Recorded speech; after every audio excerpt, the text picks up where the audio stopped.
Gente, vamos falar um pouquinho hoje aí sobre linha assessoria, sobre delegação, centralização, descentralização e também falar um pouquinho de amplitude em relação aos níveis hierárquicos que são encontrados dentro da organização. Quais são esses níveis, de que forma que eles vão estar exercendo esse poder e esse controle que eles têm em relação às tarefas, às pessoas ou aos recursos, tá? Vamos lá, então. Nós começamos com linha assessoria, né? O que é a ideia de linha assessoria? Pessoal, ela é uma forma de organizar a minha organização, a minha empresa em si, podemos dizer assim, ou indústria, empresa, através de um que a gente chama de desenho, né, da organização, onde eu vou ter aí alguém que trabalha diretamente, que responde diretamente à presidência, onde é o diretor comercial, o diretor financeiro e outros. E tenho alguém que dá suporte, que é a ideia do staff, né? Ou staff aí, para alguns departamentos. Por exemplo, a assessoria do planejamento. Ele presta um auxílio, um apoio, um serviço à presidência.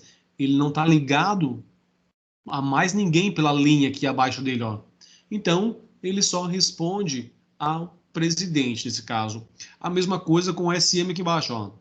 Tem uma assessoria de OSM aqui ligada ao departamento administrativo financeiro, tá?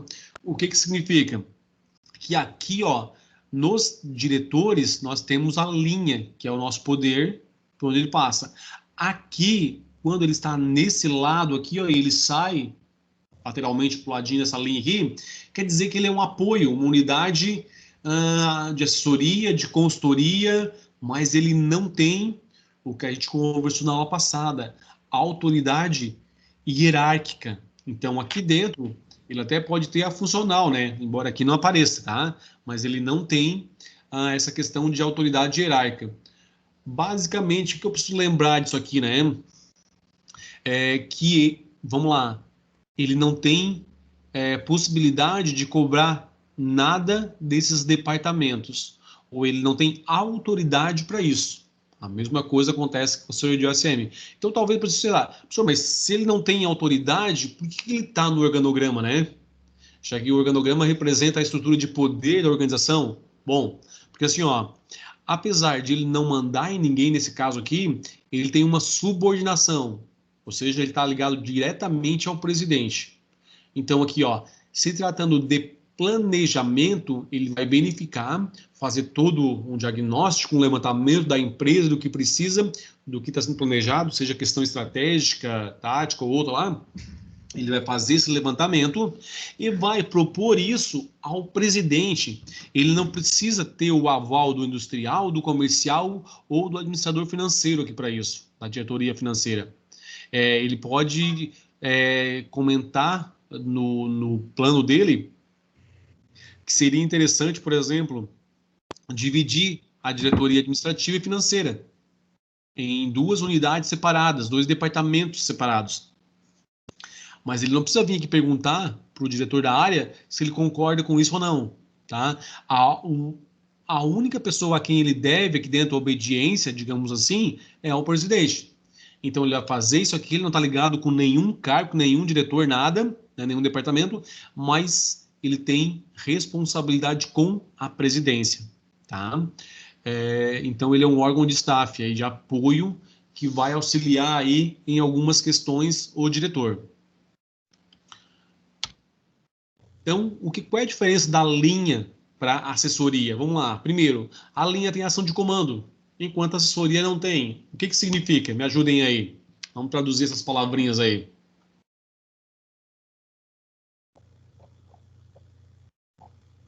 O que de fato isso quer dizer? Que a linha tem ação de comando e que a assessoria não tem. Me ajudem.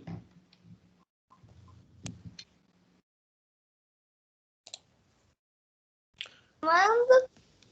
Eu disse que você manda.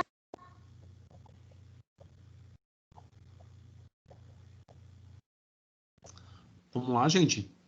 Eu acho que, no caso ali, não sei se é pela lógica, mas enfim, pela lógica está dizendo aqui, no caso, o linha, digamos assim, se quiser fazer entre aspas, se quiser fazer alguma coisa, pode chegar aí fazer.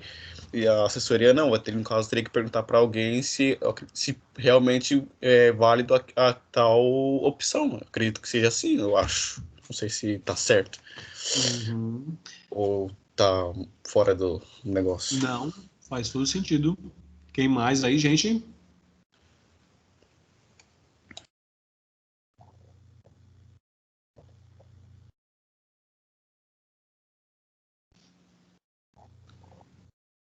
Então vamos lá. Ó. O que acontece, né? Tem ação de comando. Como o nome está dizendo, quem trabalha em linha ali, quem está ligado às linhas diretamente ali, e tem essa linha ligando outros departamentos, ele pode estar executando ações que vão modificar o processo e que vão ser executadas. Enquanto o assessor lá, ele não tem esse poder, né? Ele vai só o quê? Ele vai dizer, ó, estou sugerindo para o presidente tal coisa. A questão do presidente passar isso para ser executado por um outro departamento, isso já é secundário. A questão é, ele como assessor, ele não pode mandar. A gente poderia traduzir digamos assim, nesse sentido, para ficar mais fácil de entendimento. Ele não tem poder de mando, ele não consegue executar uma ação ou,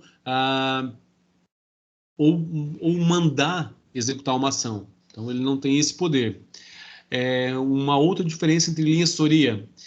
A linha está ligada à atividade fim da empresa, enquanto a assessoria está ligada à atividade meio. Agora vem aquele ponto que eu comentei com a Grazi, né? Assim, ó, o que é atividade fim e atividade meio dentro do nosso contexto organizacional aqui de OSM, né? E não é só OSM, é dentro da administração como um todo, mas principalmente aqui. A atividade fim é aquela que tem uma ligação direta na execução do produto, na confecção do produto ou serviço, ou no atendimento ao cliente. Todas as outras atividades são atividades meios, ou seja, elas fazem operações internas para auxiliar essa unidade fim e essa atividade fim. Vamos pegar, por exemplo, marketing. Seria uma atividade fim ou uma atividade meio na empresa?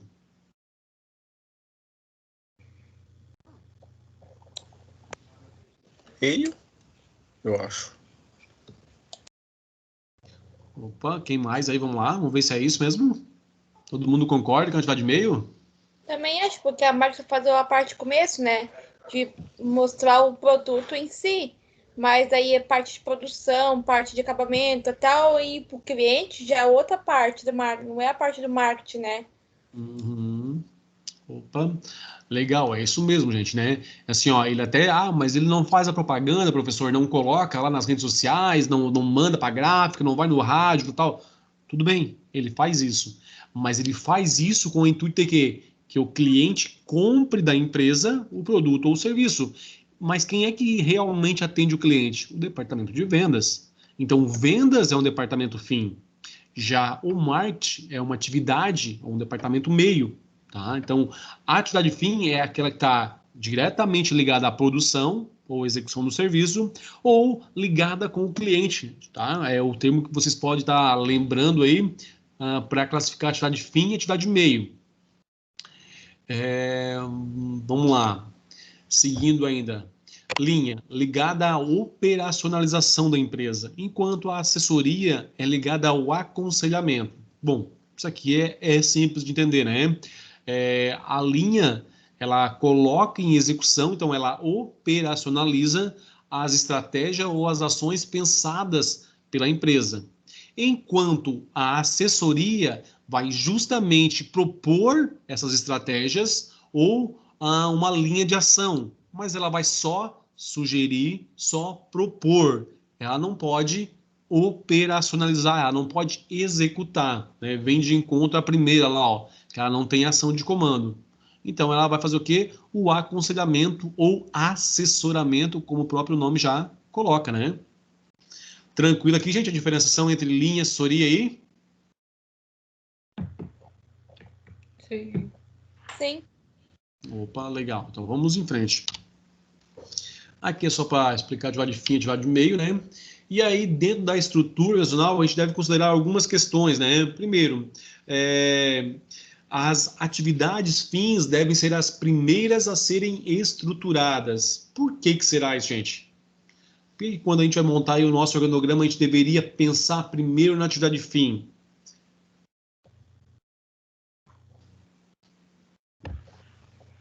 Porque é ligado diretamente à confecção do produto. Ela está ligada diretamente ao cliente? As duas coisas, né? A gente poderia entender essas duas coisas assim, ó. Ela está ligada aos objetivos da empresa. A ideia é assim, ó, o que que a empresa faz? O que ela faz é atividade fim. Então, eu sempre vou, né, ou deveria pensar assim, ó, quais são as atividades que são primordiais, que devem existir. Ah, é a produção de embalagem plástica, aí, vamos pegar, ok? Beleza. Então, uma coisa que não pode faltar na minha departamentalização é justamente o setor de produção. Esse tem que vir em primeiro lugar, né? Produção e comercialização, vamos lá, de bebidas, por exemplo, aí, o que não pode faltar? Uma parte de produção e uma parte de comercial, vendas, marketing, outros que eu posso agregar ali dentro do que eu achar que é necessário para que essas atividades, que são atividades fins, aconteçam. Aí onde é que entra as atividades meio, né? Vamos lá.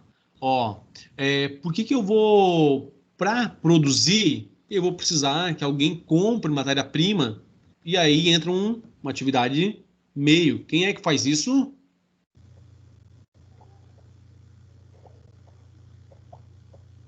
Setor de compras? Exato. Então, ó, já estou vendo que o setor de compra é uma atividade meio. Por quê? Porque ela vai realizar algumas atividades na empresa, mas que vai servir para o departamento de produção, por exemplo, executar a atividade fim, que é a produção do nosso item, no caso aqui, bebidas, né? Ou cerveja, ou outros aí, tá? Vamos lá. Então, sempre lembrar, né?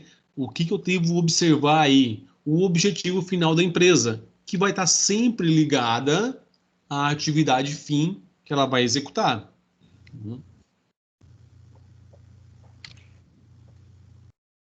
Ó, uma complementa a outra aqui, né? Essa era a ideia do nosso animação ali. Então, eu tenho atividades fins e atividades meio. Tem uma mais importante que a outra, né? A atividade fim é mais importante. Não necessariamente, porque se não houverem as atividades meios, a atividade fim não acontece. Então, a empresa como um todo, como um sistema, ela é composta por essas diversas partes, mas não tem uma mais importante do que a outra. Tá? Embora a gente comece pela fim, por uma questão de organização e execução mais lógica do departamentalização do organograma. Como é que age o nosso assessor, né? Então, primeiro, ele é uma extensão do executivo na questão tempo ou aspecto técnico. Vamos lá. Quando um diretor, um presidente contrata um assessor, é porque, ele tem pouco tempo para fazer aquela atividade, e aí o assessor vai fazer isso para ele. Então, quando a gente fala assim, ó, tá assessorando, né? Assessorando é justamente isso. Eu estou cobrindo uma lacuna que aquele profissional não consegue. Uma delas pode ser tempo. Ele não tem tempo hábil dentro da carga de trabalho dele para estar fazendo essa atividade ou resolvendo esse problema. Então, ele coloca lá um assessor para fazer isso para ele. Ou ainda, aspecto técnico. Talvez tenha que fazer lá, por exemplo, assim, vou imaginar que vai se fazer um planejamento estratégico. O executivo, por mais que ele tenha algum conhecimento sobre isso, mas ele não tem essa técnica específica. E isso ia consumir muito tempo dele. Então, é mais fácil para ele contratar um assessor para fazer o planejamento estratégico do que ele gastar tempo pesquisando e se envolvendo numa questão que ele não tem tanto conhecimento e que alguém faz isso de um modo mais eficiente. Facilita o controle e a coordenação nacional. Vamos lá. Embora a assessoria não tenha poder de comando, como a gente falou lá, de estar executando lá, mas ela ajuda nessa ideia de controlar e organizar a nossa empresa como um todo, empresa, indústria, o comércio aí, tá? Então, como é que ela faz isso, né? Me ajudem aí. Como é que eu posso imaginar que um assessor vai ajudar a facilitar o controle e coordenação?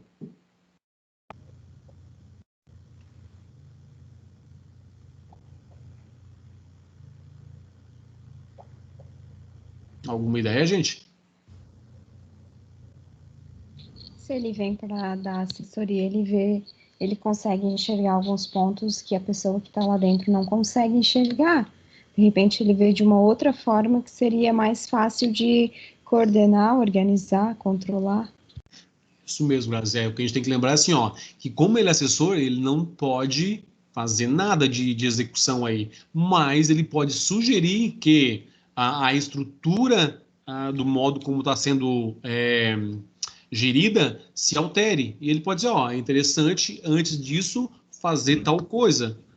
Por exemplo, passar por uma inspeção, colocar mais uma pessoa para estar controlando, pedir para que pedir, entre aspas, né, passar para o presidente lá ou para quem foi contratado, solicitar que o pessoal faça o apontamento das informações de quantidade produzida diariamente, ou seja, ele vai observar alguns problemas internos e propor soluções, tá? Passando isso lá para quem ele foi contratado, presidente, um departamento específico, tá? Então, dessa forma. Ele é um agente de adaptação organizacional. Vamos lá, né? Isso aqui é um pouquinho mais complexo, aí. Não complexo, mas um pouquinho mais subjetivo de compreender isso, né? O que acontece? Quando ele propõe essas modificações e, digamos que o presidente acatou lá e realmente aplicou isso aí, ele mudou a forma como a organização se comportava, né? Como ela exercia as tarefas, as atividades, do jeito que eram desenvolvidas. Então, ele acaba sendo um agente de adaptação. A ideia é que essa adaptação seja sempre para melhorias, né? Desenvolvimento de conselhos de serviços. Isso é a função dele, né? Desenvolver aí conselhos na ideia de que ele não pode mexer em nada, não tem autonomia para isso, mas ele fazendo o diagnóstico, analisando os problemas, ele vai apresentar aí conselhos, né? Para que o presidente, para que a organização como um todo reveja alguns procedimentos e busque aí sempre estar melhorando como organização. Tipo de assessoria que uma empresa pode ter. Primeiro, assistente, né? O que faz o assistente? Assiste, não é isso? Não necessariamente, né? Ele é um auxiliar pessoal do chefe. Ele é aquele cara que vai estar junto, que vai estar preocupado com a agenda do chefe lá, ou do presidente. Ele vai estar antenado no que vai ser a reunião, onde vai antecipar os problemas, já para o chefe pensando em soluções. Então, vamos imaginar que atividades mais simples são feitas pelo assistente. E isso para ganhar tempo. Uma assessoria geral, né, composta por elementos que fazem com que o trabalho executivo seja realizado de modo adequado. Então, eu posso ter um assessor que tenha conhecimento da organização como um todo ali e que ajude a pensar como o trabalho tem que ser feito. Né? Aquele caso mais comum, né? Então, ele pode estar optando aí tanto na questão, no financeiro precisa melhorar isso, na parte de produção precisa melhorar aquilo lá, e assim ele vai fazer essas observações e trazer isso sempre para quem ele foi contratado. Uma assessoria mais especializada. A gente falou anteriormente de um geral que tem conhecimento de vários aspectos da organização, agora a gente está falando de alguém que tenha um conhecimento muito pontual. E aí pode dizer assim, eu estou contratando um assessor jurídico para auxiliar a gente, naquele caso do RH, por exemplo, né? Ou eu vou fazer uma fusão com uma outra empresa, vou adquirir parte dela, e no contrato lá tem alguns termos que eu não tenho conhecimento. E eu preciso de um assessor jurídico para me dar essas informações para que a minha tomada de decisão de comprar ou não, fazer a fusão da empresa ou não, seja embasada aí realmente em informações condizentes. Caso contrário, a gente pode estar, às vezes, aí se encrencando e sem saber, né? Então, esses são os momentos em que a assessoria especializada tem aí o seu trabalho, entendido por que contratado, ou assim, estou contratando alguém especializado em custo. Não tem gente com conhecimento de custo? Tem, mas tem alguém com conhecimento um pouco maior. E aí ele vai dizer lá como é que tem que ser montado a estrutura de custo, que forma de apuração do custo, porque a gente pode ter 2 ou 3 tipos aí de apuração, né? É mais adequado para aquele momento, pensando na questão fiscal, de diminuir os custos na questão contábil do negócio, né? Então, são assessorias especializadas. Ainda, né? Serviço de operação. que são os sistemas de trabalho de importância secundária e que existe apenas para apoiar ou prestar serviço ao principal sistema de trabalho. Então, a ideia ali eu tenho alguém que vai fazer uma atividade básica, parecido com o do assistente lá em cima, lá, voltada, né, mas mais na questão um pouco mais operacional, né? Talvez alguém fazendo aí o meio de campo entre o estratégico e o operacional, né, que passa pelo tático ali, mas que faça essa questão de execução e que por algum motivo tem que estar ligada ao nível mais alto da organização. Isso também é possível dentro da ideia de assessoria. Também temos a questão de terceirização, né, ou outsourcing, aí que fala em inglês ali, que é uma ideia de por que terceirizar, né? E aí apareceu o principal ponto: reduzir custos e focar na questão do negócio. O reduzir custos é quase que secundário. Eu imagino que o principal seja essa lógica aqui, ó. Focar no a tua atividade fim, no que realmente tu é bom, que a gente chama isso de estratégia do core, né? O core business. O que é o foco do teu negócio? O que é o principal, o primordial? Então, focar no negócio. Vamos fazer um exercício rapidinho assim de pensar aqui e compartilhar e socializar. Que tipo de serviço vocês estão vendo ultimamente aí que está sendo bastante terceirizado? Ou que a empresa de vocês, por exemplo, poderia terceirizar sem nenhum tipo de dificuldades, digamos assim? Contabilidade? Contabilidade. Contabilidade, que mais ali? Parte de transporte? Opa, ó, contabilidade, transporte. Mais alguma coisa seria possível? Segurança também. Opa, segurança, legal. Uma coisa que a gente vê bastante hoje é aí ser terceirizado. Joia. Quer ver uma organização, ou um tipo de organização, digamos assim, né, quase um segmento que a gente pode falar, que se utilizou bastante dessa ideia de outsourcing aí, que é a terceirização, os bancos, por exemplo. Os bancos terceirizaram, primeiro, a segurança, que alguém já falou ali, terceirizaram a questão de limpeza, serviços mais básicos, terceirizaram uma parte que é apoio na frente ali, volta e meia tem aquelas, né, pessoas que fazem serviço lá assim, posso ajudar lá, tem camiseta ou, né, digamos lá, uma roupa que tu identifica que está alguém dando apoio ali, também é terceirizado. Os bancos terceirizaram o cafezinho, terceirizaram até o atendimento de telefones. Então, olha só, quanta coisa o banco terceirizou. Tudo que ele pôde, né? Por que ele fez isso? Reduzir custo? Sim, redução de custo, sem dúvida nenhuma, né? Mas o principal ideia, por que ele não terceirizou, por exemplo, os caixas? Por que ele não terceirizou os gerentes? O que vocês acham? Certo, querem uma pessoa que quisesse junto com a empresa, que conheça o passo a passo como o banco funciona, né? Daí estão ensinando, né? Opa, que mais? Vamos ver se a gente consegue tirar mais coisas daí. Vamos lá, pessoal.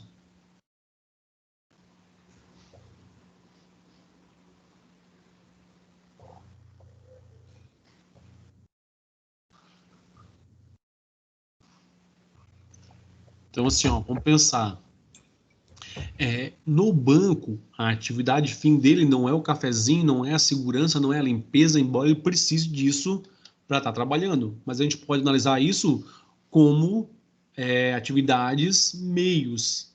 A atividade fim dele é justamente a questão financeira do negócio. E aí, essa atividade acontece aonde? No caixa ou pelos gerentes, né? Em alguns casos, em ambos aí, tá? Então, assim, ó, essa é a atividade fim do banco aí, né? Ou das organizações financeiras aí. Isso ele não vai terceirizar, porque ele estaria passando para alguém, digamos aí, como é que vamos colocar isso? A atividade principal dele é É como se ele estivesse entregando de bandeja para alguém fazer isso, tá? Quer ver um exemplo disso? Embora não aconteceu ainda, e daí tem uma explicação, porque daí são segmentos diferentes, mas a Apple e grandes empresas da área de tecnologia fazem assim, ó, eles têm todo o conhecimento tecnológico, eles mandam isso geralmente para os países asiáticos, e automaticamente todo o processo de produção acontece lá, o produto retorna, recebe lá o selinho da Apple, por exemplo, e isso é vendido no mercado. Bom, aí vocês vão dizer, professor, mas então ele terceirizou a atividade fim, que era desenvolver os produtos? Sim e não. A resposta compreende esses dois quesitos. Por quê? Sim, né, numa visão mais geral ou mais superficial, eu posso entender que ele está colocando o produto dele, e aí vocês vão ver se isso acontece ou não, para que a empresa lá, vamos imaginar na China, por exemplo, que desenvolve um iPhone e retorna ele para a Apple lá para botar o selinho e vender, esse cara pode, dentro de 1 ano ou 2, depois que ele pegou o know-how de fazer isso, dizer, peraí, agora eu vou botar uma loja de celulares, uma empresa de celular, só que não vou usar o selo da Apple. Eu tenho conhecimento, sei fazer, mas eu vou criar como uma marca minha própria.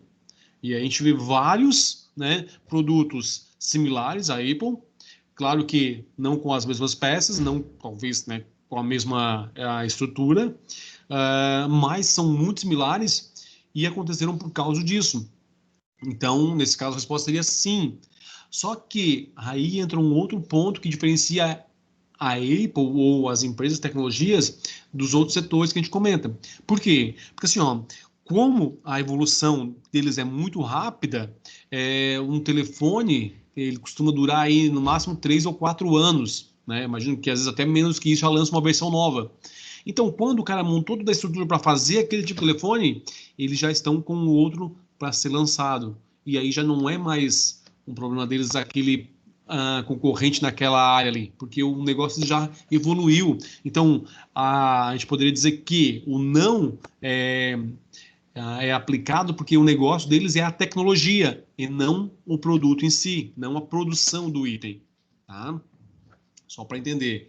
Mas no caso do banco, a atividade deles é a carteira de cliente e essa negociação do financeiro. Se eu passo isso para um terceiro, o cara vai lá e diz, peraí, agora eu vou abrir uma instituição de crédito para mim, né? Instituição financeira. Eu tenho uma carteira de cliente já, eu digo para o cara que eu ofereço uma taxa um pouquinho mais baixa, dou alguns benefícios e automaticamente já tenho todas as atividades financeiras relacionadas à transação financeira já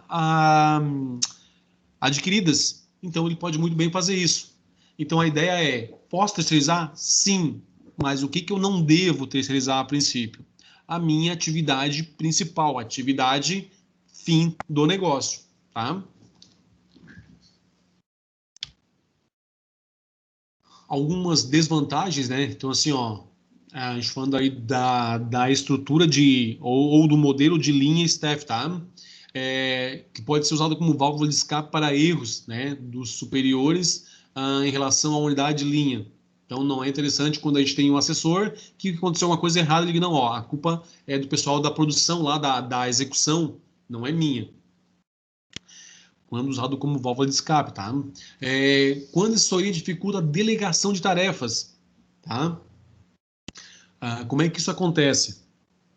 A pessoa que está lá propondo modificações acaba fazendo isso de uma forma que o processo de delegação, que é a transferência temporária de poder ali, não aconteça como deveria, né? Por que isso poderia ser feito, né? Pensando em proteger algumas pessoas, pensando em deixar esse poder mais restrito, tá? Embora a gente entenda que tudo são modelos, né? Aí a gente tem desenhos diferentes, mas a ideia da delegação é sempre muito bem-vinda, pensando nessa ideia de fazer com que as respostas da organização às dificuldades, às mudanças do ambiente, aconteçam de forma mais rápida. A única questão é que o controle fica um pouco mais difícil de ser executado. E como uma das ideias de assessoria é justamente controlar as coisas, ele pode estar propondo essa... Né, não propondo a delegação nesse sentido, né, de priorizar a rapidez nas respostas aí, e sim na questão do controle, que é o foco dele. Quando a assessoria assumir funções de linha, pessoal, isso não deve acontecer, mas quando eu tenho um assessor, por exemplo, que, vamos lá, era alguém interno, que fez, por exemplo, um MBA lá em planejamento estratégico, e essa pessoa assumiu o cargo de assessor de planejamento. Pode acontecer isso? Pode, tranquilamente. Um assessor não tem que ser só externo, ele pode ser interno também. Ele assumiu ali e, de alguma forma, né, ele acaba aí dificultando esse processo administrativo. Por quê? Porque talvez ele tenha interesse dele, talvez tenha outras pessoas que ele quer privilegiar, tá? Então pode acontecer isso. Quando o executivo tende a ignorar os seus subordinados de linhas em benefício aos subordinados de assessoria. Então, vamos lá, o executivo contratou um assessor, vamos pensar que é externo agora, e esse cara fez lá algumas modificações e deram muito certo as propostas que ele colocou. E aí ele vai dizer, ó, cara, né, todo o mérito disso, numa reunião, por exemplo, é do assessor. Não, não é. O mérito é de todos. A questão é, a indicação foi do assessor. Mas existem várias pessoas que trabalharam ali nas linhas, né, na execução disso, para que essa mudança pudesse acontecer. Então tem que cuidar com isso. Quando ocorrer diferenças pessoais entre o pessoal de linha e assessoria, né, às vezes acontece a gente ter algum atrito entre quem é assessor e pessoal de linha. Aí, problemas pessoais ou diferenças pessoais podem acontecer em qualquer nível e em qualquer tipo de modelo. Por exemplo, pode acontecer de linha para linha, né? Eu posso ter 2 diretores lá na mesma linha hierárquica que têm diferenças pessoais, e isso atrapalha em qualquer organização, em qualquer modelo de estrutura que a gente tenha, tá? Quando os custos operacionais de uma unidade operacional de assessoria forem muito elevados, às vezes o valor gasto pelo diretor para contratar alguém especializado, vamos usar de novo lá na ideia do custo que a gente colocou aquela hora, foi muito mais caro, e esse custo se refere a isso agora, tá? Foi muito mais caro do que se tivesse pegado alguém de dentro, treinado e executado para fazer essa tarefa de levantamento dos custos internos e forma de a gente apropriar isso aí. Tá? Então, é quando os custos para fazer essa contratação é muito caro. Assessoria interna vezes externa. Então, a gente já falou que pode acontecer, eu tenho um assessor interno ou externo, né? Vamos só ver. Até aqui como é que a gente está, pessoal? Antes da gente já debater a questão de assessoria interna e externa, essa questão de atividade fim, atividade meio, a questão de terceirização, essa lógica de o foco do negócio, até aqui foi?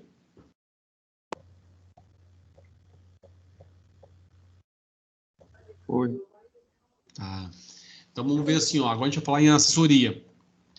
Assessoria é alguém contratado pela empresa para prestar aconselhamentos, para verificar problemas e propor soluções. Vamos fazer assim. Agora, ele pode ser interno ou externo. Externo é aquele mais comum que a gente vê, né? Contratou um assessor, um consultor, alguém de fora para estar na empresa, temporariamente, por exemplo, fazendo um serviço. Joia. Mas eu posso ter alguém de dentro e ser promovido para esse cargo, ser um cargo aí, digamos aí, necessariamente não seja temporário, que vai ficar lá e existir lá por um bom tempo?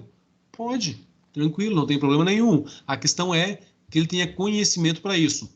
Agora a gente vai assim, ó, quando que é mais vantajoso eu contratar alguém de dentro, quais são as vantagens, e automaticamente as vantagens de ter alguém de fora. Então, o primeiro dele, quando contrata um assessor ou um consultor externo, ele tem maior conhecimento da empresa. Foi aquilo que a Grazi comentou aquela hora. Ele vem de fora, ele já passou em várias outras empresas, já viu problemas parecidos, e tem uma bagagem maior de conhecimento. Então, é uma das vantagens de eu contratar alguém de fora. Possibilidade, estou pegando aqui, né, de baixo para cima, tá? Maior imparcialidade também, tá? Aqui é maior conhecimento, experiência e trabalhos, ok? Então, ele vai trazer a bagagem maior aí das experiências que ele tem de outros trabalhos anteriores ou outras empresas com os mesmos problemas ou problemas parecidos. E a maior imparcialidade, quando eu trato alguém de fora também, é o seguinte: ele não era amigo de ninguém, ele não tem um relacionamento interpessoal com as pessoas na organização. Então, para ele, todo mundo é igual, tá? Indiferente, por exemplo, quando eu trato alguém de dentro, essa pessoa já tinha uma rede de relacionamentos internas e talvez ele, em alguns momentos, não seja tão imparcial assim, priorizando alguém ou defendendo alguém, tá? Essa é a ideia da imparcialidade. Então, externo, a imparcialidade e a bagagem de conhecimento. Agora, quando eu tenho alguém de dentro, eu tenho um maior conhecimento da empresa, ou seja, algumas peculiaridades, os departamentos, as funções que são executadas, quem executa e de que forma executa, quais são as barreiras que já tem, tudo isso, quem está ali dentro já tem esse conhecimento. Então, é uma vantagem. A possibilidade de maior sigilo, claro, né? A pessoa está ali dentro e vai ficar ali. O consultor externo, por exemplo, ele vem na minha empresa, paga o serviço e vai para uma outra. Lá na frente, ele pode dizer, ó, vamos fazer assim, porque na anterior que eu fiz deu certo, né? Ou lá eles faziam dessa forma. Algumas informações podem ser passadas para frente. O que não acontece no assessor interno.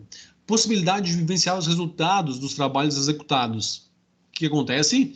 Ele vai propor uma modificação, alguém de dentro ali que foi...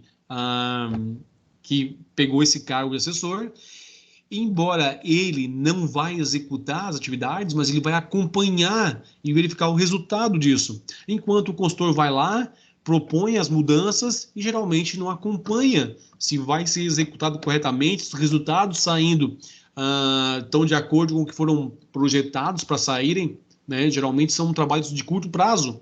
Então, ele vai lá, propõe, deixa as modificações e sai. Enquanto o interno, ele vai continuar na empresa. Então, ele pode acompanhar, pode fazer o controle, pode verificar se a execução está sendo feita de maneira conforme foi planejada. E agora, a gente vai ver assim, ó, que o que eu tenho de vantagens num, eu tenho de desvantagem no outro, né? Ó, quando eu tenho maior conhecimento da empresa, eu perco, isso no interno aqui em cima, né? Ó, maior conhecimento da empresa. Eu perco essa ideia de conhecimentos externos, de outras experiências, né? Mas aí o que acontece? Esse cara aqui, ó, vai ter um maior sigilo, enquanto esse aqui, externo, pode passar informações tuas para frente. O acompanhamento dos resultados, né? Esse cara não acompanha, enquanto esse vai ficar aqui e vai verificar, tá? Então, o que é vantagem num é desvantagem no outro. Essa parte aqui, pessoal, como é que tá aí? Fácil de entender essa ideia de assessoria aqui interna e externa? E quais são as vantagens e desvantagens entre um e outro aí? Sim. Opa. Então tá, gente, a hora que tiver algum tipo de dificuldade, alguma questão que vocês queiram perguntar, levantar exemplos, já sabem, né? Só abre o microfone aí e tá perguntando, pedindo para parar, conversando, tá? A gente falou sobre especialização, né? Vocês lembram disso? Isso quando a gente fala em administração, automaticamente fala em Fayol e Taylor, e a gente fala na divisão de trabalho. E isso nos remete à especialização. Alguém que tem um conhecimento a fundo de um determinado processo ou procedimento de trabalho, ok? Bom, agora falando nisso nas atribuições das nossas unidades organizacionais, como é que isso acontece, a especialização, né? Aí assim, ó, o lado positivo disso é aquela ideia. A gente tem alguém com um conhecimento bem específico de uma tarefa, de uma atividade, de um serviço. O que eu tenho em contrapartida disso? Um lado que não é tão bom assim, né? Eu posso ter aí o quê? A falta da visão sistêmica, eu posso ficar focado apenas na minha especialização, só no meu departamento, e isso pode estar impactando. Então, a ideia é que eu consiga equilibrar essa lógica de alguém com especialização, né? Ou seja, preciso ter? Sim, precisa. A gente vai ter uma maior eficiência quando a gente tem especialista na área. A questão é, eu tenho que cuidar porque isso pode provocar problemas na organização, desde perda de visão global, desde motivação de algumas pessoas na organização que não vão conseguir entender por que em alguns departamentos ou em algumas atividades eu tenho especialistas, né? Ele fala que quando a gente trabalha, fala em especialização no trabalho de operações, ele é mais interessante nos níveis mais baixos da organização, ou seja, na produção, né, ou em departamentos relacionados à produção. E por que isso? Vamos lá. O que vocês podem me dizer aí? Por que a especialização é tão interessante no nível mais baixo? Quando a gente fala nível mais baixo, a gente fala no operacional. Por que ela é mais interessante ali?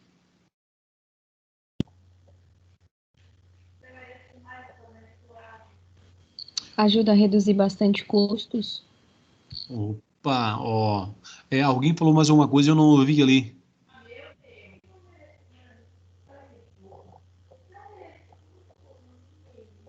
Alguém ouviu, gente? Pode me falar o que é que eu não consegui o áudio.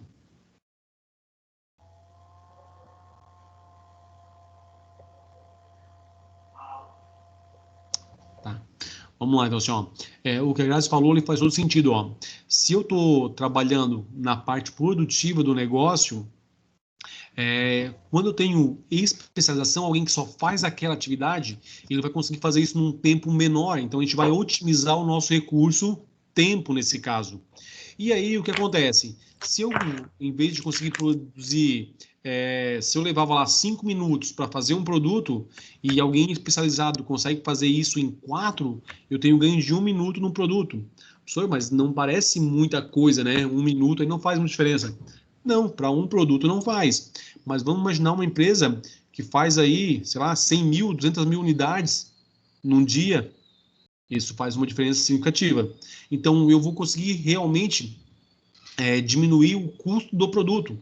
Ele vai fazer com que o nosso custo, nesse caso, de processamento, de processo de operação, o tempo gasto para fazer um item seja reduzido aí e, consequentemente, o custo do produto final, aumentando a margem de contribuição. A especialização pode levar a situações de economia de escala. O que é isso? Né? Economia de escala é aquela quando eu consigo ter um volume grande e uma modificação pequena no processo me gera um resultado significativo. Esse caso, por exemplo, de 1 minuto que a gente colocou, né? Vamos imaginar que não fosse 1 minuto.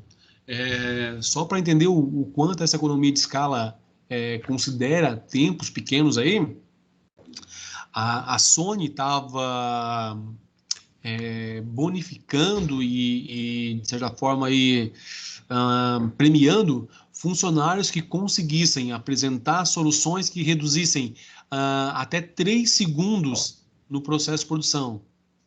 Tá, pessoal? Mas o que é 3 segundos no processo? Como eu falei, numa empresa pequena, 3 segundos não é nada para um produto. Mas vamos imaginar isso em um item de produção em larga escala, né? Quando a gente fala larga escala, aí milhões de unidades aí por mês, aí, né? O quanto isso significa de resultado positivo para a organização. Então, a ideia de escala é isso. Eu tenho uma produção em um volume grande ou significativo e eu consigo, de alguma forma, melhorar uma partezinha pequena do processo, mas o resultado é muito significativo, muito grande, tá? Embora grande seja uma questão subjetiva, mas, digamos assim, resultado positivo aí. Vantagens, então, né? Maior qualidade dos trabalhos, isso aí. Maior eficiência, também, né? Eficiência, esses... só para lembrar, só para ver se vocês estão lembrados ainda. A diferença entre eficiência e eficácia.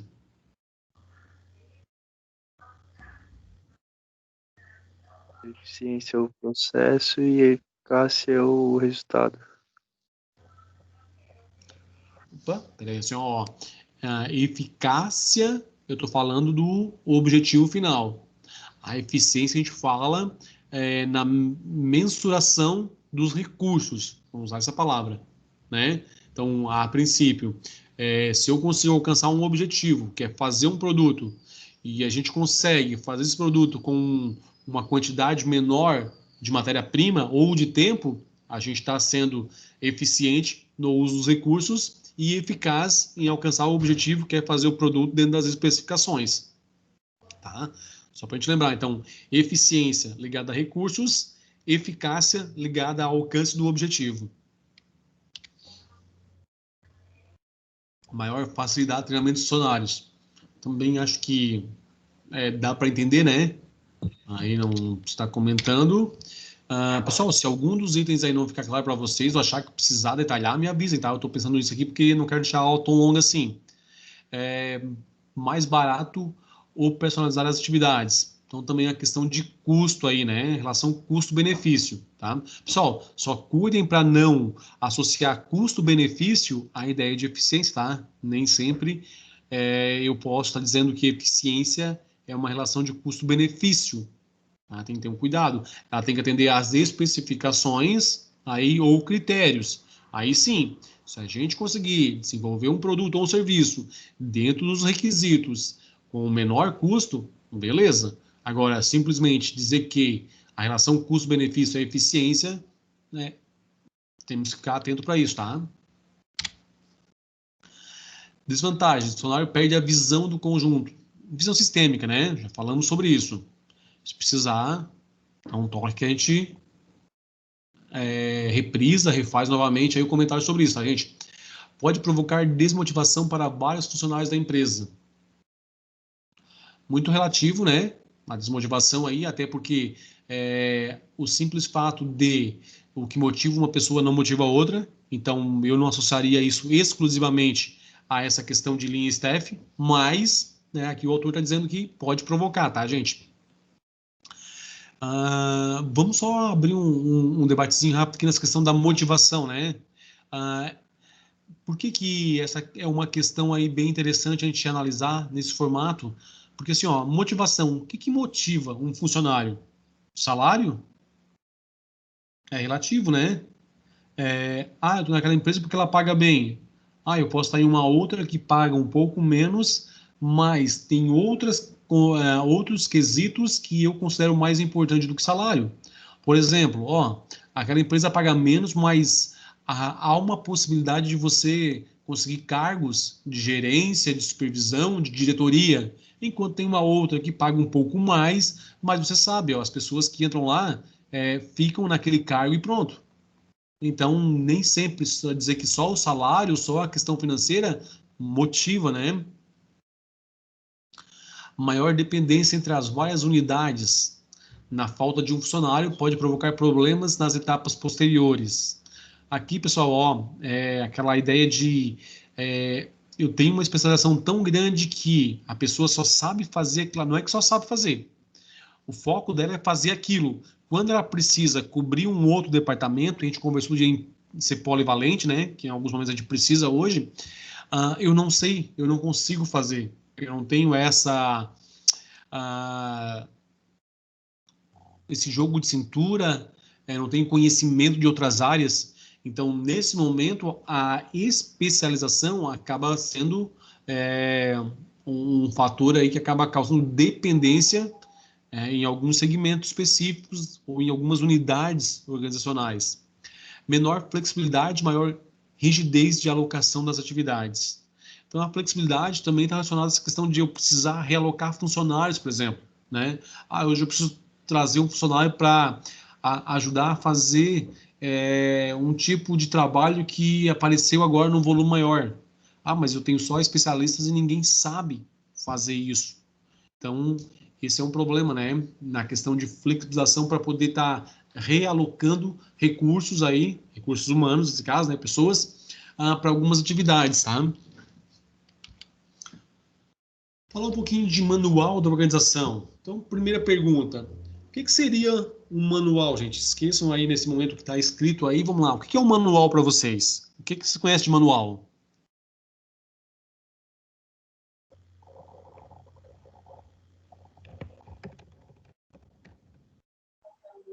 Algo São as que fala instruções de como fazer alguma coisa. coisa funciona. Tá. Algum exemplo de manual que vocês conheçam aí? Qualquer tipo, gente. Manual do carro. Uhum. Opa, legal, bem colocado. O manual do carro lá que é chamado manual do proprietário, né? que ele faz, esse manual do carro? Demonstra todas as funções que o carro pode fazer e os componentes. Opa, é isso aí. Então lá vai ter descrito, né, tudo o que o carro faz, quais são as funções, o que pode, o que não pode ser feito a princípio, por exemplo, quanto que eu tenho que trocar o óleo, de que forma que eu tenho que, imaginar, ligar uma tração, quando que eu posso, vamos ver o que mais está fazendo no carro ali, engatar um reboque ou não, ou seja, ele vai trazer todas as funções, qual o nível que tem que ser usado para calibrar os pneus, acender uma luz no painel lá, que luz que é aquela, o que indica aquela luz acesa, tudo isso aí eu vou ter no manual do proprietário. Quando a gente fala em manual de organização, ele não é diferente. Ele basicamente vai ser um relatório, né, um documento formal, aí pode ser em um Word, né, que vai ter o quê? Tudo que a organização faz. Então, eu vou ter geralmente um histórico para dizer de onde a organização veio, qual é a origem dela. Inicialmente não preciso, mas geralmente é assim que acontece. Vai ter lá o organograma da empresa, dizendo quais são as funções e cargos que tem. Ele vai dizer o que cada cargo deve fazer, quais são as atividades relacionadas a cada um dos cargos. Ele vai detalhar, em alguns casos, o que pode, o que não pode ser feito, tá?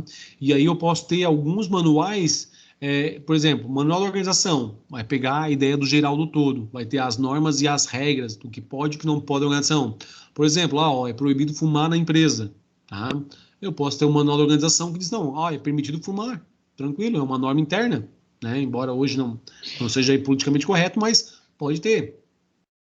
Então, ele vai realmente criar as regras e vai padronizar elas, né? Ou seja, vai formalizar isso no documento e vai servir para mostrar para todos que vão entrar na empresa o que pode ser feito e o que não pode, como deve se comportar.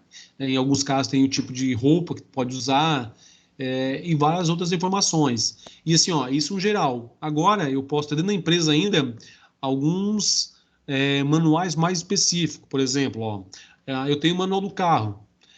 Eu posso ter um outro manual ainda referente a, vamos lá, central multimídia, por exemplo.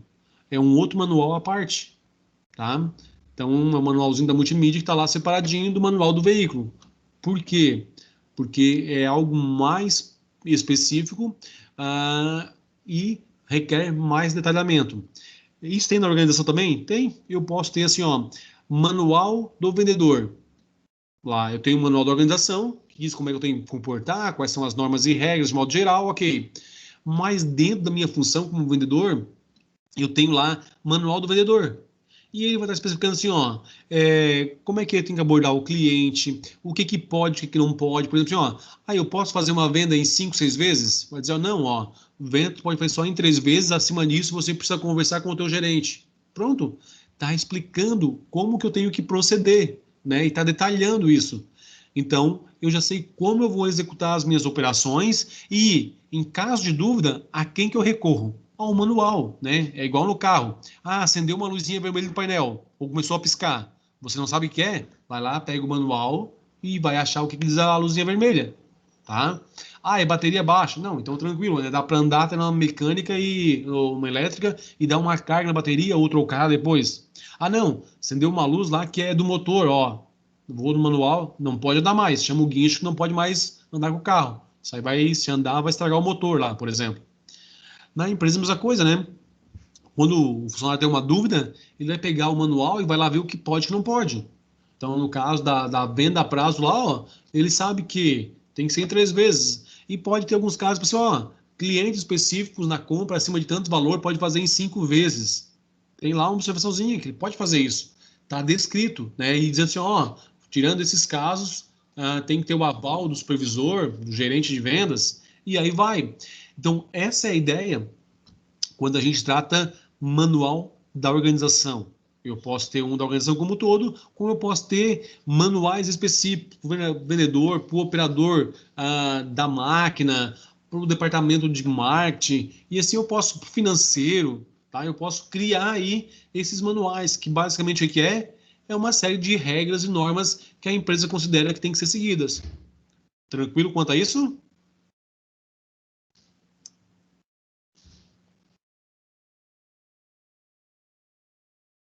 Sim. Sim. Opa, legal. Alguém trabalha em organização que tem algum tipo de manual aí, seja da organização, seja do setor ou não? Eu não. Não. Opa, então acho que ninguém. Pessoal, é assim, ó, é uma coisinha que dá um pouquinho de trabalho fazer o manual, né? Vocês imaginem aí. Mas é interessante que a gente tem todo um registro da organização. Então, aí tem todos os dados, e claro que assim, ó, vou pensar numa empresa de pequeno porte. Talvez a gente volte lá atrás naquele ponto que a gente viu, né? O trabalho de fazer o manual não seja tão relevante, mas numa empresa de médio para grande porte, né, ou de médio porte aí, ele já é importante. Por quê? Porque ele vai normatizar todas a filosofia, todas as normas e regras que a empresa quer. E aí o funcionário não pode dizer assim, ó, eu não sabia disso, né? Quando acontece a integração, por exemplo, que é aquele processo que você foi contratado, passa por experiência, desculpa, foi contratado, e antes de entrar na experiência, no período de experiência, você passa por uma integração, ou seja, você vai ser recebido pelos departamentos, vão explicar o que é feito em cada uma das funções, vai dar um panorama geral, né? Então, está sendo feita uma integração daquela pessoa nova à empresa. Em empresas de médio porte ou de grande porte, a leitura do manual, em alguns casos, está no contrato de trabalho que ela é obrigatória. E aí fica lá disponível ou fisicamente, né, no formato de um livrinho lá, um caderninho, ou no formato digital, através da intranet da empresa, e aí tu tem acesso lá, quando tu recebe, a primeira coisa cai lá no teu colo, é o manualzinho da empresa. Então, assim, ó, e aí não tem como lá na frente for dizer assim, ó, tá, mas ninguém me falou que eu não poderia fazer isso. E aí o diretor vai dizer, ó, mas espera aí, estava no teu contrato de trabalho que você tinha que ler o manual. E lá no manual está dizendo que isso não pode ser feito. Então, isso não é argumento para se defender. E aí isso pode dar até justa causa, né? Só para entender a importância dele, tá, gente? Aqui o manual. Como é que ele é constituído, né? E aí aqui é só uma questão de metodologia. Necessariamente ele não tem uma obrigatoriedade de ser assim, mas como eu falei, geralmente tem o histórico da empresa, pode ter as fichas de função, que é assim, ó, para cada cargo eu tenho especificado qual o grau de instrução que eu quero da pessoa, quais são as funções que ela tem que fazer, qual é a competência que tem que estar estabelecida para ele chegar nesse nível, né, de autoridade e responsabilidade, quem são os comitês e como é que se faz para entrar nele, quem são os titulares dos cargos, siglas e outros, e geralmente o organograma, em alguns casos até fluxograma de processos, tá? Mas isso não necessariamente é uma obrigatoriedade. O que é ficha de função? Então, como eu comentei, é todo aquele detalhamento que a gente tem quando você é contratado, o RH, embora a gente às vezes não tenha acesso a isso, tem uma ficha que diz assim, ó, para a função de, vamos lá, operador de empilhadeira, ok? Qual é a tua função? Operar a empilhadeira no transporte de pallet ou de produtos internamente, subordinado ao departamento tal e ao superior tal, e todos os detalhamentos que precisa, horário de trabalho, todos os detalhes. Em alguns casos, ela é bem específica, tá, gente? Ó, aqui um exemplo, né, tá, de uma ficha que pode ter. E aí vai ter algumas informações suas lá que o RH vai ter, né? Tá? Então, quando que você iniciou, quando termina, qual é o tipo de habilitação que tem que ter para ser operador, a que centro de custo vai estar alocado, tudo isso aí tem na tua ficha de funções, tá? Centralização, delegação e descentralização. Não necessariamente nessa ordem, né? Mas essas três aí. Então, vamos lá. Gente, essa parte do manual ali deu para vocês compreenderem o que ele significa e como que ele é usado nas organizações?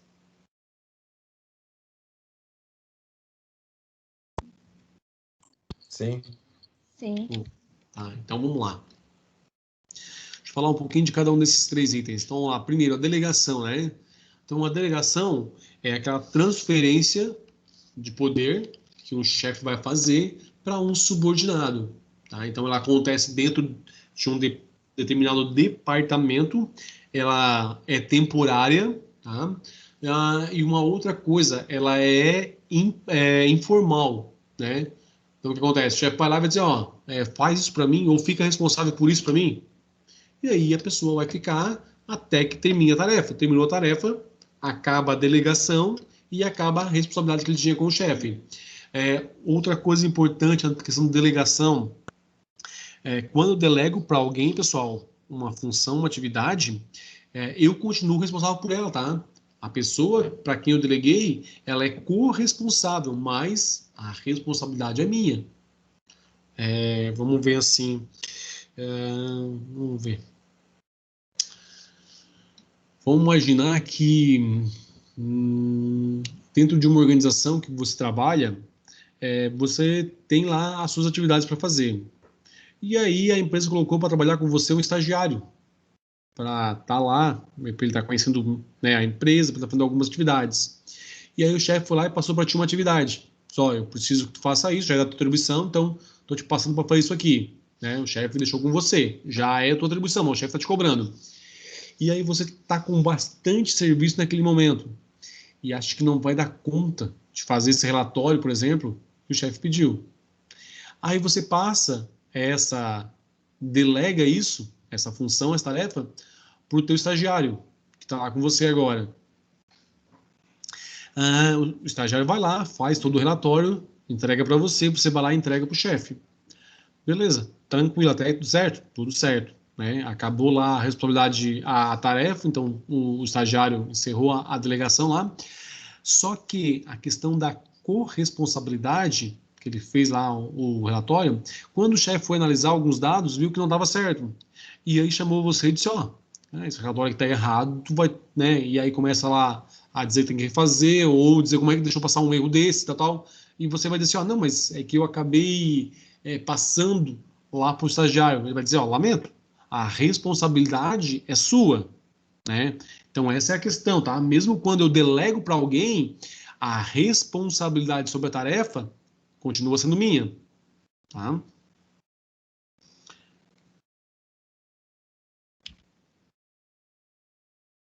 Então aqui, né, ele dá alguns detalhes que a gente pode compreender ou entender como delegação. Transferência temporária, né, específica, a tarefa transmitida de um chefe para o subordinado, quando existe a responsabilidade, que é a obrigação do subordinado com o chefe para a realização de uma tarefa. Então, aqui faltou não tá lá em cima, temporalidade, né, que é uma questão aí que dá para a gente fazer separação de delegação para descentralização, senão as duas ficam muito próximas. Aqui algumas coisas, geralmente mais em sala de aula que a gente faz aí para entender, que são algumas dicas para evitar o estresse, já que é o mal do século atualmente aí, né? Relaxar, uma das atividades, atividades extraprofissionais, é um outro item, não se estresse com situações imaginárias, o quarto, faça uma coisa cada vez, 5, evite interrupções, e 6, aprenda a delegar. Né? Então, por isso que essas dicas estão aqui, ó. Vejam o quanto é importante você estar delegando aí, lembrando, né, do cuidado de passar uma atividade para alguém que saiba fazer e que realmente seja responsável do que está fazendo, porque a gente não se exime dela. O restante é respeitar os seus limites, né? Investir no crescimento pessoal, fazer exercícios físicos e alimentar-se de forma saudável para a gente evitar o estresse. Na questão de centralização, aqui no modelo de gestão centralizada, o poder está todo na cúpula, ou seja, todo no chefe, né, no dono, tá? A ideia de você dizer, mas isso é um modelo ultrapassado, não condiz com os dias atuais. Pode ser, mas ele apresenta algumas vantagens, ele tem as desvantagens, mas olha, não é só isso. Eu tenho um menor número de níveis hierárquicos, ou seja, as pessoas estão mais próximas do chefe, então o controle é mais fácil. O menor uso dos recursos humanos, tecnológicos, materiais, né? Então, com menos níveis e mais próximo do chefe, menor uso dos recursos. A melhor integração no processo de planejamento, controle e avaliação. tudo está próximo, o chefe tem o controle de tudo e consegue acompanhar desde a hora, ele diz, ó, começa a fazer isso, ele acompanha e ele avalia e verifica se está ok ou não. Então, tudo é muito próximo uma coisa da outra, tomar decisão, a execução, controle e avaliação. Uniformidade nos processos técnico-administrativos. Também, né? O chefe diz, ó, eu quero dessa forma, e tá todo mundo próximo, todo mundo sabe como é que o chefe quer que trabalha. Então, fica mais uniforme. Decisões estratégicas mais rápidas, né? O chefe vai lá, reúne rapidamente lá as pessoas que estão relacionadas àquela atividade e diz, ó, eu preciso de uma decisão para fazer isso ou aquilo. O que vocês me indicam? Né? Então, tá lá, é rápido. Maior segurança nas informações. Quanto menores os níveis, pessoal, ou menor a distância entre a informação e a pessoa que recebe, maior segurança a gente tem, tá? Então, quanto maior a comunicação se estende, por mais níveis, por mais pessoas, maiores dificuldades de essa informação chegar na frente sem ruído e de forma íntegra. Na descentralização, o processo é inverso, né? Ou seja, eu faço com que o poder que está focado em uma única pessoa lá no alto da organização seja diluído e distribuído nos diferentes níveis hierárquicos que a gente tem. Então, o que acontece? Eu vou fazer com que os departamentos, os gerentes, as pessoas tenham autonomia para fazer ou não determinada função ou decisão, tomar de decisão. Tá? Isso vai fazer com que algumas vantagens, né? Vamos lá, então, vai fazer o quê? Que eu tenha uma maior especialização das unidades, ou seja, a pessoa tem autonomia e ela vai conhecendo a tomada de decisão, que ela faz uma coisa ou não faz, né? Sei lá, como ela faz, e vai ganhando experiência, respostas dessas decisões que ela toma. Isso foi positivo, isso não foi. Como ela faz isso constantemente, porque ela tem autonomia, ela vai sair conhecendo mais as saídas que a gente chama, né? Então, peraí, esse tipo de coisa não é interessante. Isso aqui é fazer dessa forma, porque a gente já sabe o retorno, tá? Então, a gente ganha especialização. Uma menor exigência de tempos nas informações e decisões. Geralmente, elas vão acontecer mais próximo do problema, a tomada de decisão, tá? Então, aí, eu tenho um ganho com essa questão. Maior desenvolvimento dos recursos humanos. Então, nós falamos lá no primeiro item da especialização, e eu posso entender que quanto mais eu sou especialista, mais eu me desenvolvo naquela área. Maior motivação.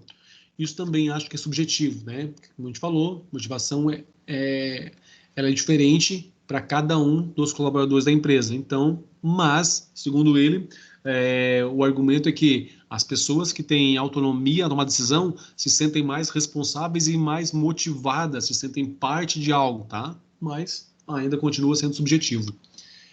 Possibilidade de maior participação, envolvimento no processo. Tomar a decisão mais próxima dos fatos, ou seja, onde realmente aconteceu o problema.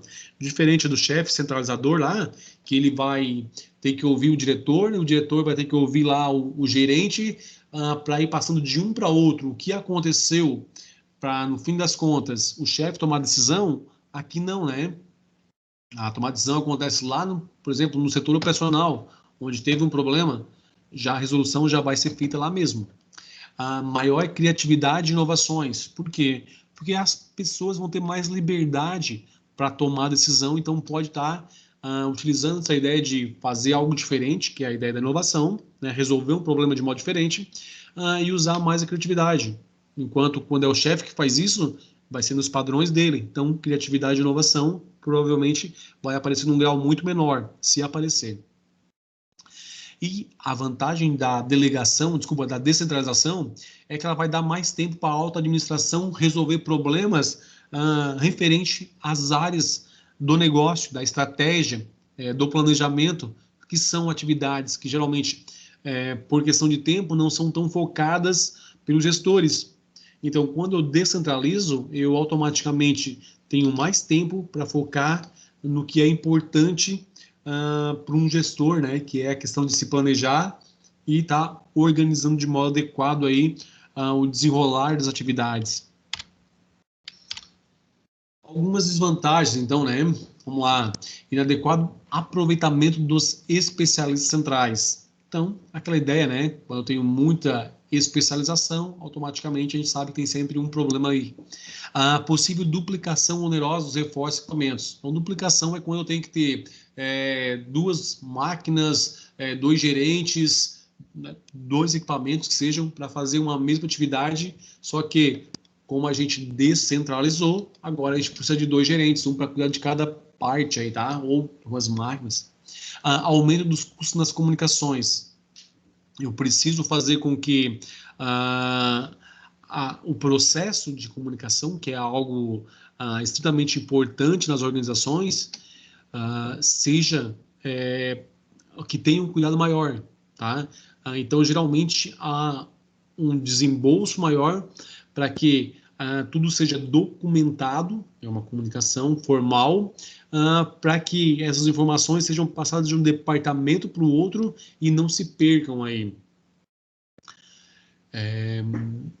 Possível divergência de ação por parte dos dirigentes periféricos. Então, vamos lá, periférica é a ideia, né? Ele não está no centro do problema, ele está mais afastado. Talvez a visão dele seja um pouco diferente de quem tomou a decisão. E aí pode acontecer de ele não concordar, tá? Pouca elasticidade da organização frente a casos excepcionais. Se todo mundo é especialista, e todo mundo está sempre no seu quadradinho ali, quando acontece algo fora disso ali, dessa realidade, aquela dificuldade aparece, né? Como é que a gente vai realocar pessoas? Como é que a gente vai resolver esse problema que é novo agora? Como é que a gente age em frente a casos que não são comuns?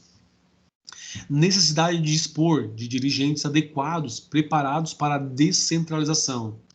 Então, a ideia é... Lembrem que eu comentei com vocês, eu acho que o governo catarinense tinha feito essa ideia de descentralização há um tempo atrás, não o governo atual, né, mas o governo anterior, se não estou enganado, ele tinha criado aí subsecretarias para governar, por exemplo, o oeste catarinense, o extremo sul, o norte do estado. E o que acontece aí, ó? Ele precisou ter pessoas com conhecimento do governo como um todo, do estado como um todo, em economia, educação, saúde, segurança, para estar resolvendo isso por ele lá nesses locais em específico que ele fez. Então, essa é a questão. Eu preciso aí de alguém realmente preparado para quando eu vou fazer esse processo de descentralização, né? E aqui algumas diferenças entre delegar e descentralizar. Então, descentralização está ligada ao cargo, a delegação ligada à pessoa. Descentralização, ela pode passar em vários níveis da organização. Já a delegação acontece em um único nível, em alguns casos em um único departamento.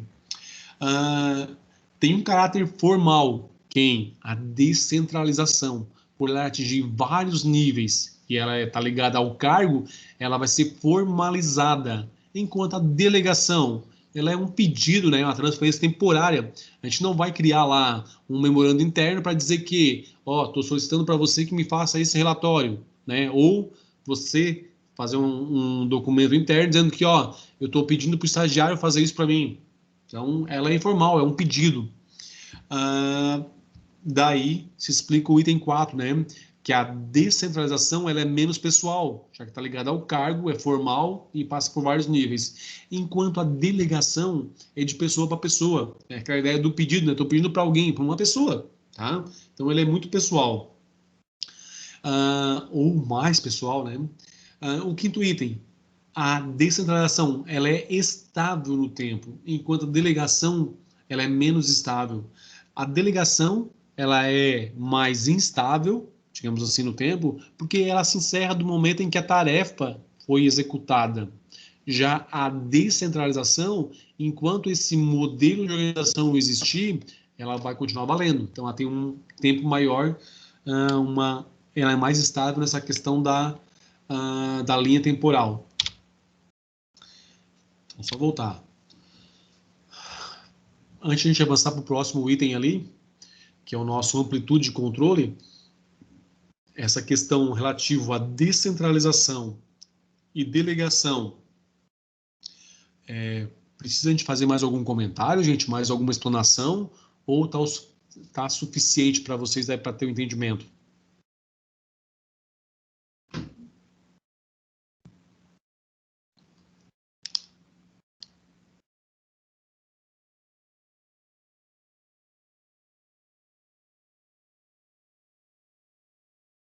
Tranquilo. Que bom. Então tá. Pessoal, não esqueçam, gente, tá? A ideia é que vocês tenham dúvidas, perguntem, tá? Tentando ser um pouquinho mais objetivo para não deixar a aula tão extensa, né? Já que se fosse em sala, a gente teria outras formas de passar isso através de dinâmicas e outros. Aqui, ela fica restrita a eu estar explanando para vocês e tirando dúvidas e colocando alguns exemplos que vocês possam, dúvidas e colocar alguns exemplos para tentar melhorar, né, a nossa aula. Mas, basicamente, a gente mantém aí essa linha de explanação. Então, quando tiverem dúvidas, gente, por favor, parem, né? Aí abrem o microfone, perguntem, que aí eu paro e a gente conversa sobre algum item específico. Senão vai ficar só eu falando, tá? Então, podemos fazer a aula mais concisa aí. Então, se em algum momento ficar muito sintetizado demais, parem e a gente volta a fazer essa análise aí pormenor de algum item que precisar. Quanto à amplitude de controle, então, nós sabemos que uma organização tem a sua hierarquia, que é justamente a autoridade e a responsabilidade que ocorrem em cada um dos departamentos e a ligação que existe entre eles. O que é amplitude de controle agora? A amplitude se refere assim, ó, a quantidade de pessoas que estão subordinadas a um departamento ou a um supervisor. E pensando de que maneira ele pode estar exercendo esse controle, essa amplitude, de maneira efetiva e adequada. Ou seja, existe um número, será, de pessoas que eu posso estar comandando, né, adequadamente e efetivamente? É um número, tem uma quantidade X? Sim ou não? Uma pessoa consegue controlar 5 pessoas efetivamente. Não, o gerente consegue tranquilamente 10, 15 ou 20. Será que existe um número para isso?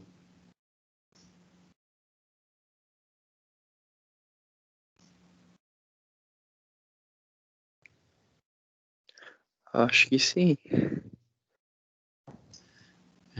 Vamos lá, a gente vai tentar responder isso então na sequência aqui agora. Aqui, um exemplo, né? Só para a gente compreender a diferença entre as duas coisas. Ó. Eu tenho aqui Bento 16 e tenho aqui Gengis Khan.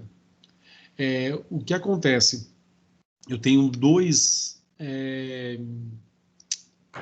figuras aí, que são, não sei se não conhecidas, mas vamos lá, deixa eu explicar para vocês. Bom, aqui, vocês conhecem, né?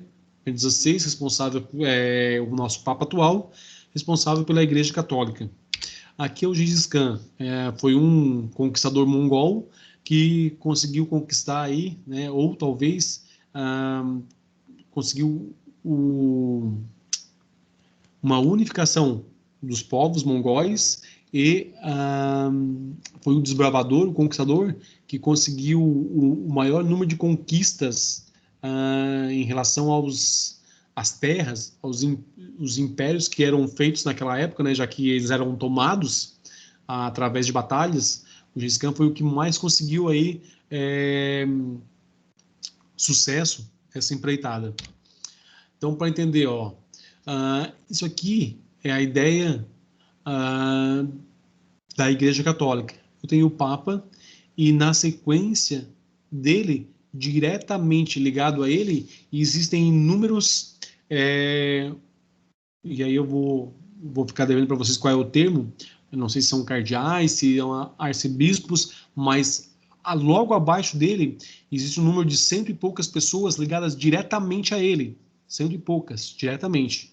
Então, ele é um chefe, onde a gente tem aí esse modelo, né, mais centralizado, porque eu tenho várias pessoas ligadas direto a ele, e onde acontece a nossa amplitude de controle. Vejam, uma pessoa acaba comandando diretamente um número muito grande de subordinados. E aí o segundo exemplo do Gengis Khan, né? Uma das explicações para ele conseguir vários feitos de conquistas de territórios aí, justamente porque ele trabalhava dessa forma. Ele tinha 10 generais ligados direto a ele. Esses 10 controlavam outros 10 capitães, e cada capitão desse controlava um exército de mais 100 pessoas. E aí ele conseguia ter um exército aí em alguns casos, com mais de 1.000 ou 2.000 pessoas, que conseguiam ser organizados e que conseguiam fazer esse feito das conquistas desses territórios. Então, só para entender que são 2 modelos diferentes e que podem ser aplicados, né? Então, um está ligado à ideia da descentralização e delegação, enquanto o outro está mais focado na centralização. Um é melhor que o outro pior que o outro? Não dá para dizer isso, tá, gente? São modelos diferentes, são tipos diferentes aí de comandos, de controles internos na nossa ideia de administrar, né? Eu preciso comandar, e essa parte de comando acontece de formas diferentes.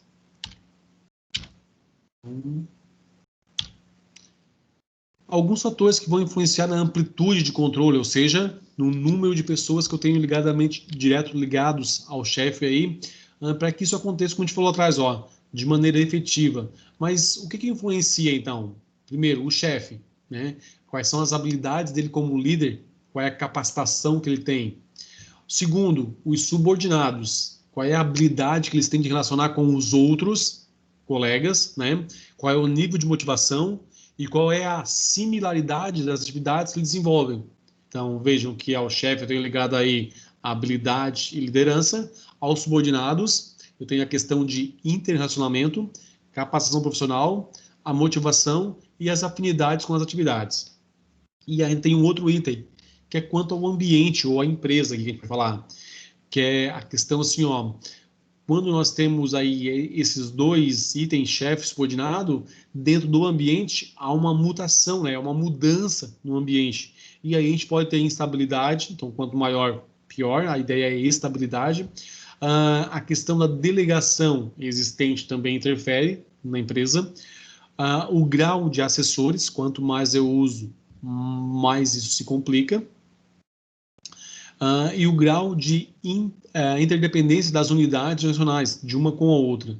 E ainda o tipo de controle de coordenação.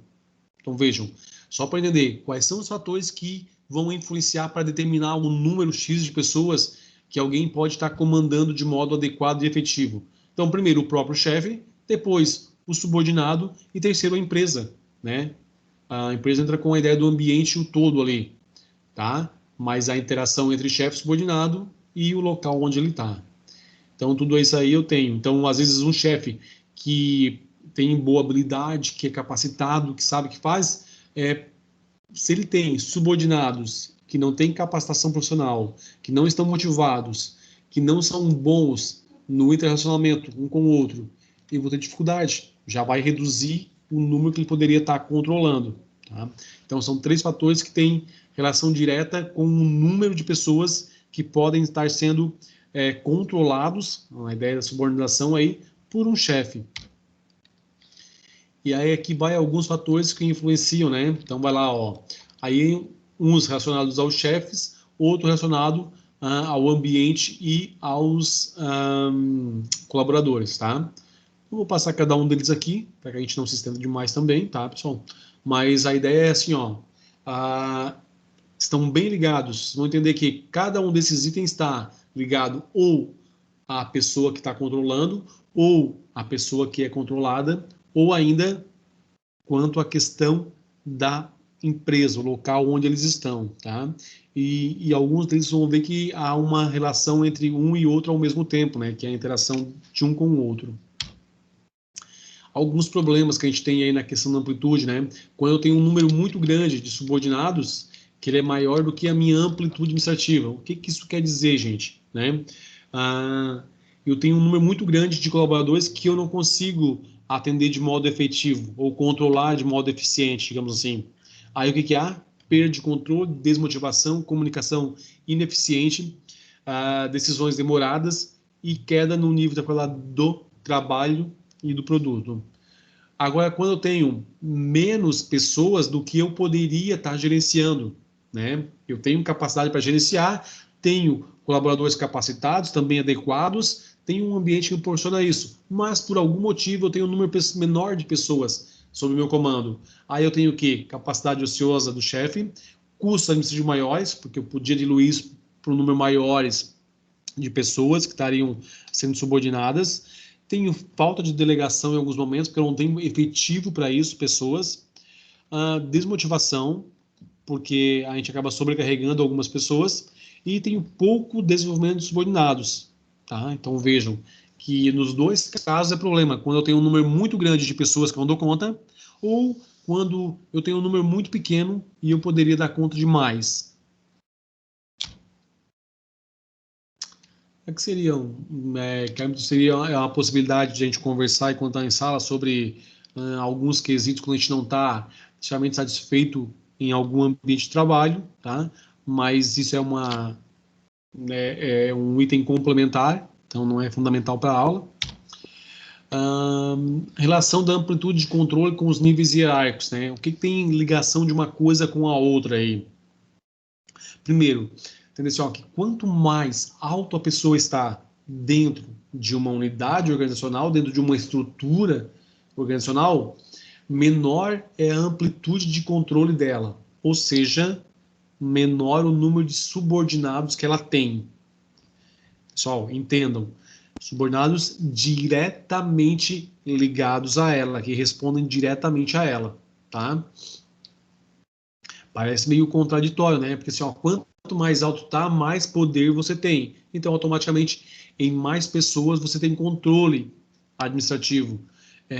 Sim, mas quando esse controle é indireto, ele não entra na ideia da amplitude de controle, tá? A amplitude de controle é as pessoas às quais respondem diretamente a um subordinado, a um chefe hierárquico direto, tá? Então, assim, quanto mais ele sobe, por exemplo, assim, um supervisor da produção, ele vai ter como subordinado ali, talvez 100, 200 pessoas, é um número considerável de pessoas. Vamos subir um pouco mais.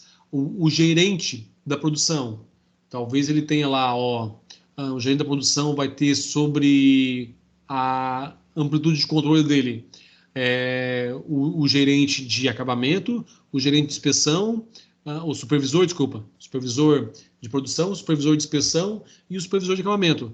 Ele tem esses 3 supervisores só, mas ele está acima do nosso amigo, que é supervisor da produção, que tem ao seu controle talvez 100, 200 pessoas. Então, conforme ele vai subindo, ele tem uma amplitude reduzida desse controle, tá? Ou seja, o número de pessoas que está ligado diretamente a ele acaba diminuindo. No mesmo nível hierárquico, há uma variação da amplitude de controle. O que é isso? Então, vamos lá. Deixa eu riscar aqui agora, que sem riscar fica difícil explicar isso. Vamos lembrar aqui, nós temos o nosso organograma. Vou fazer ele pequenininho aqui para poder estar dando visibilidade para vocês.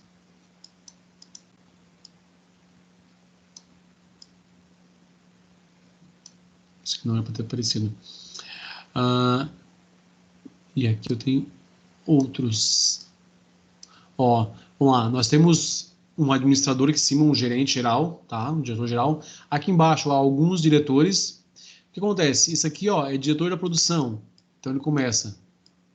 Ele tem supervisor da produção, supervisor de acabamento, supervisor de manutenção, supervisor de pintura, e vários outros supervisores ligados a ele. Aqui é o cara, vamos ver, do comercial. E o comercial só tem ligado a ele 2 pessoas. O responsável por marketing e o responsável por vendas. Pronto. Vejam que tem 1, 2, 3, 4, 5 pessoas ligadas a esse diretor. 5. E aqui eu tenho 2 pessoas ligadas a ele. Mas eles estão no mesmo nível hierárquico. Então, sempre que a gente falar em nível hierárquico, a gente vai estar olhando essas linhas que o organograma acaba traçando, tá? Então, essa é a ideia aí de variação dentro do mesmo nível. Quanto maior o número de subordinados por chefe, menor será o número de níveis hierárquicos e vice-versa. Bom, aqui ele parte desse pressuposto aqui, ó, né? Então, quanto mais pessoas eu tenho, mais eu desço no nível hierárquico, né? Então, o inverso do nosso primeiro lá em cima lá. Tamanho ideal do nível de controle, que era a pergunta que eu fiz, né? Será que existe um número X exato para dizer assim, ó, uma pessoa consegue controlar 5 ou consegue controlar 15? Não, esse número não existe, tá? Porque vai depender daqueles fatores que a gente conversou. Então, se você tiver colaboradores motivados, que saibam fazer adequadamente o seu trabalho com qualificação, que tenham uma boa relação interpessoal de um com o outro, um chefe que consegue ser líder ao mesmo tempo, que consegue motivar e que também é qualificado, esse número aumenta. Agora, se nós mudarmos ali uma dessas variáveis ali, esse número já diminui, né? E aí vem a questão da interação entre eles, né? Que daí vai lá, ó, o que vai ainda complicar essa questão? Que é um relacionamento entre os subordinados, entre subordinados e chefe, né? E na questão de quando eu tenho a interação com outros departamentos, que é a relação cruzada aí quando ocorre com os subordinados na interação, né? Ou seja, eles interagem com outros subordinados e com alguns subordinados de outros departamentos também. Então, tudo isso aí vai acabar impactando na questão do número, que a gente poderia dizer assim, ó, o número ideal, qual é? 5, 10, 15, 20, 50?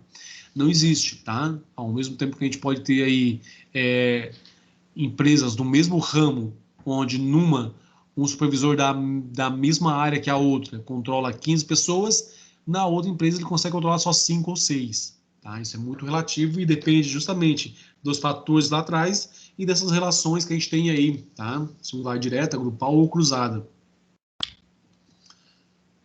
Pessoal, mais alguma pergunta aí sobre isso aí? Ficou alguma dúvida na questão da amplitude de controle? Em algum dos outros itens que a gente viu? Como é que estamos?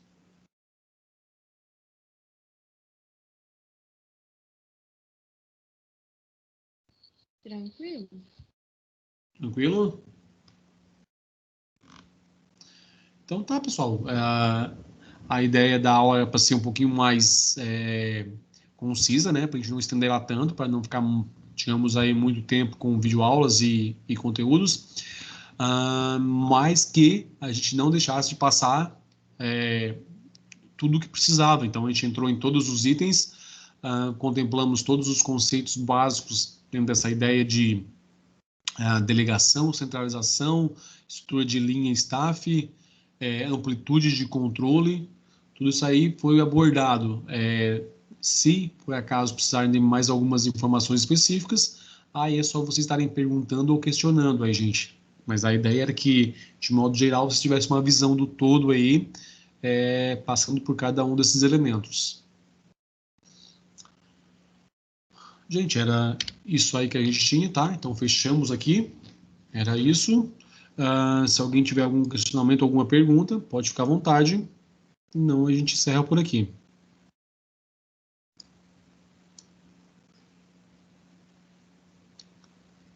Tranquilo, então?